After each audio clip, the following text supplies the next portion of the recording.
If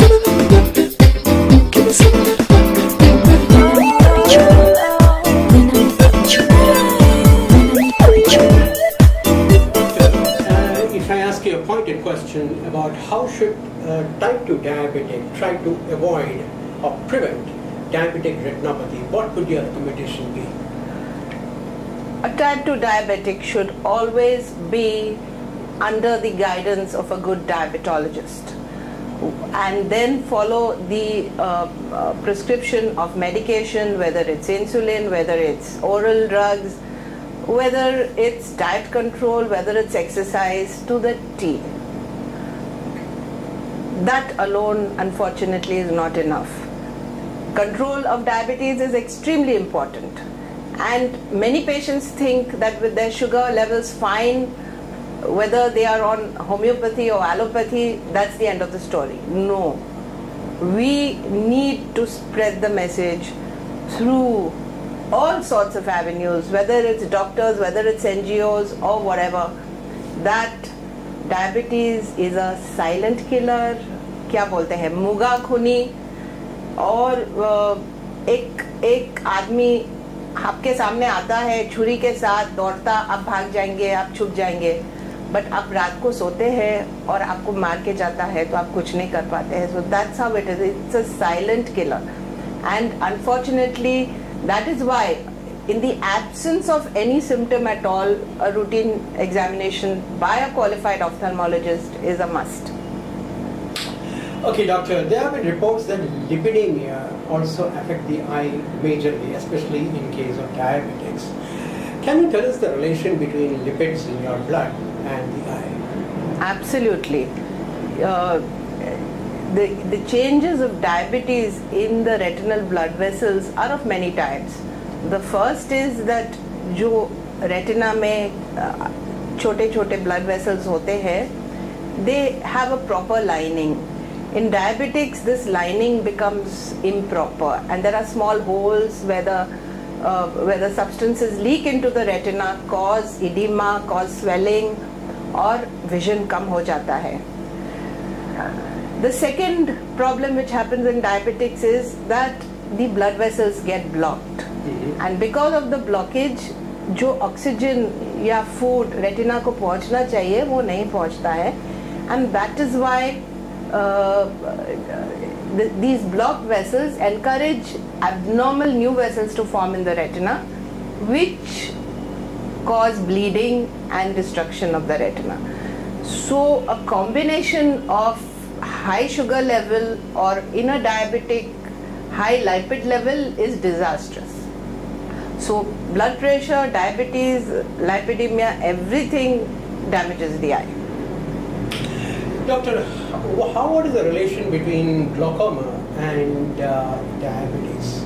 Is it really related, or is it genetic predisposition, or what is it? Yeah, now glaucoma is a disease which is a disease of the optic nerve, where the optic nerve deteriorates over a period of time, and one of the factors which causes this is an elevated eye pressure. It can happen in all people, even in non-diabetics, but diabetics are definitely more prone to glaucoma. Genetically, they are more prone to glaucoma, and secondly, that is what is called the open angle chronic simple glaucoma. But diabetes, when it affects the eye majorly, when there are more complications, when there is diabetic retinopathy, retina में oxygen enough नहीं जाता है, new vessels form, then these new vessels even encroach on the angle of the eye. और ये angle of the eye में जो new vessels होता है, इससे glaucoma होते हैं. So the eye doctor has to look out for the new vessels not only in the retina or the aankh ka parda, but also in the angle of the eye, and be watchful and treat that. Doctor, we have an email which I would like to ask you. It's from a person who is 72 years old, and he says that he sees colorful halos around lights, and he's diabetic type 2. What could be the reason for that particular case? He's got an elderly gentleman. Yes, colored halos are due to several things. in a 72-year-old diabetic, the first thing one should rule out is glaucoma, because if the eye pressure is more than what it should be, the first symptom often is colored halos. Second, diabetics में cataract भी जल्दी होता है. Cataract, as we all know, is an age-related change which happens in everyone. Diabetics tend to get cataract early, and the color change in the cataract itself can cause halos around lights. So glaucoma and cataract can lead to halos, and sometimes there can be a retinopathy of certain types which can lead to floaters and halos. So sometimes the doctor has to be sure what the patient is complaining about. So retinopathy usually will not have halos, but a patient can sort of say that they are floaters and call them halos. Oh, okay. These floaters are essentially blood leaking from the Yes. blood vessels. Yes. Right, on the retina. Yes. Okay, doctor. And in case of treatment for retinopathy, what is suggested for diabetics, especially type 2 diabetics? Yeah. So as I said before, immediate detection is important, and then the modality of treatment will depend on the stage of the retinopathy. So if there are very early changes in the retina, which is called early background retinopathy, there may not be any need for treatment at that time. The patient has to be told कि 6 महीने के बाद you have to have a checkup. Sometimes the doctor may decide to give an injection of a dye in the vein to exactly find out which are the areas in the retina which are affected, and then institute the treatment. The mainstay of treatment for diabetes is laser. Laser photocoagulation of various types in the center of the eye, in a focused way, in a grid way, or destroying the entire periphery of the retina in very advanced proliferative background retinopathy is the mainstay. And in the last few years, we have very modern treatments like injections in the eye. They are antibodies which are injected, which help in reducing these abnormal blood vessels which bleed and cause loss of vision. So these are expensive drugs, and if they fail, then a steroid injection can be also given in the vitreous. But usually we always hope that the detection is made early, and patients do beautifully well with laser. Yeah, we have heard so much about laser treatment, but doctor, what is the steroid treatment that is prescribed for retinopathy?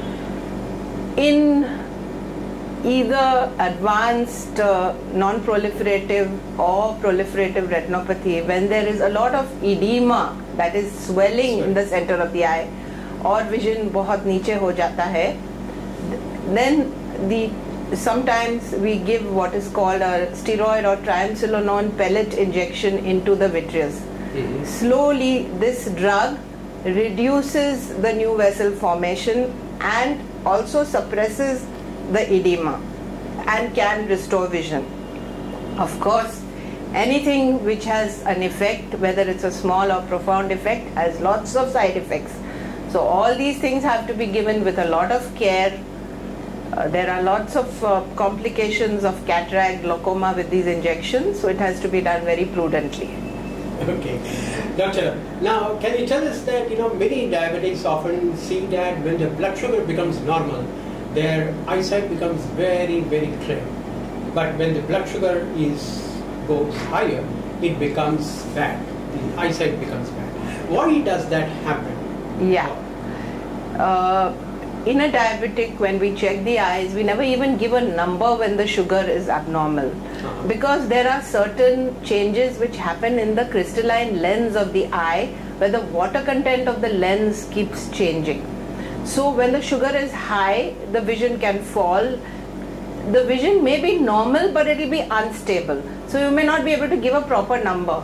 So one of the prerequisites that we follow is that we normally even give proper glasses only when the sugar is relatively well controlled. And according to you, what is a well-controlled figure of blood sugar?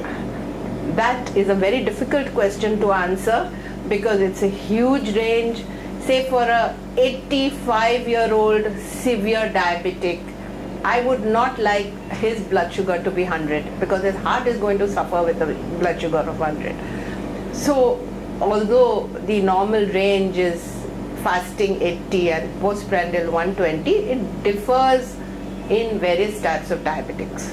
So in a non-diabetic, yes, the normal range would be fasting 80 and of course in diabetics it's the 3-month sugar level, the glycosylated hemoglobin sugar, which is very important, and it should not cross 7 because that's a long duration test and more important for the progression of retinopathy. I asked you this question because there are dentists who would say that if it is about 200, they will not perform any kind of invasive treatment. Oh, so, yes, absolutely. When we do cataract surgery also, we want, I like a sugar of maximum, even in an elderly person, 180. Although my anesthetist allows 200. The chances of getting an infection also are very high post-surgery. So when there is surgery involved, definitely the sugars have to be well maintained. Doctor, one pointed question is about hypertension. Does hypertension really make retinopathy, worsen the situation of retinopathy? Because when it comes to bleeding from the blood vessels, which are new and very unstable, blood pressure might add to the cause of floaters? Absolutely. An elevated blood pressure can exacerbate the problem of retinopathy very badly. But one point here which I would like to make is that in people who have diabetes and hypertension, the cardiologist or the diabetologist or the physician has to understand that the blood pressure at night should not be allowed to go very low, because when there is nocturnal or RAPCO, when the blood pressure goes low, the retinopathy increases.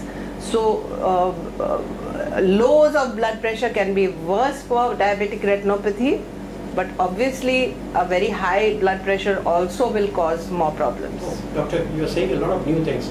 Are you trying to say that low? Yes, we always, as an ophthalmologist, as retina specialist, write to the physician, avoid nocturnal hypotension. There should not be any low blood pressure at night. The retina condition worsens. Not only there will be more bleeding, the optic nerve also suffers. Okay, doctor, what according to you is a hypotension situation? What will be it will be less than 110/70? Again, that's relative depending on what the person's BP has been maintained at. So for somebody for whom a cardiologist feels that 120, 180 is normal, yes, 100/80 or 110/80 is not really wanted in a case of retinopathy. I see. Doctor, what about the issue of other disorders which comes along with diabetic retinopathy? Many diabetologists say that if you are found to have diabetic retinopathy, naturally you will also be suffering from kidney disease. Do you see that relation? Absolutely, we definitely see the relation, and when we see the retina, certain findings in the retinopathy, we can almost always say that there is definitely going to be nephropathy, and on a war footing we tell them to check the creatinine and see a nephrologist. So yes, they are bhai hota hai, diabetic retinopathy and diabetic nephropathy.